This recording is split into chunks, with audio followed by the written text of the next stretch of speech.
ఇవాళ మోడీ ధైర్యమేంది, మోడీ బలమేంది, మోడీ బలగమేంది, బీజేపీ అంటే అర్థమేందో ఇవాళ ఆంధ్రప్రదేశ్ మిత్రులు ఆలోచన చేయాలి. బీజేపీ అంటే బాబు, జగన్, పవన్. ఈ ముగ్గురు బీజేపీ. బాబు, జగన్, పవన్, మోడీ బలం, మోడీ బలగం. ఇంక ఆంధ్రప్రదేశ్ ప్రజల కోసం మోడీ ఎందుకేం చేస్తాడు? ఎవరు గెలిచినా ఆయన దొడ్లోకి పోయేటోళ్ళే. ఈ ఆంధ్రప్రదేశ్లో 25 ఎంపీలు మోడీ ఖాతాలో ఉండేటివే. మీరు ఈడ అనుకోవచ్చు మేము ఈ పక్కన ఉన్నాం లేకపోతే ఆ పక్కన ఉన్నామని.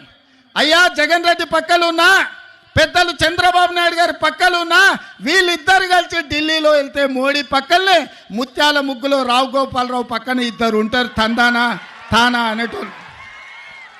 వీళ్ళిద్దరు అదే కదా ఢిల్లీకి వెళ్తే. ఢిల్లీలో వీళ్ళు ఎవరైనా మోడీని అడుగుతారా?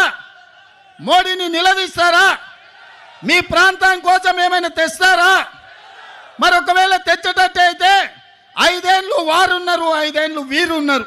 పోలవరం పూర్తెందుకు కాలే, రాజధాని రాలేదెందుకు మనకు? మీరు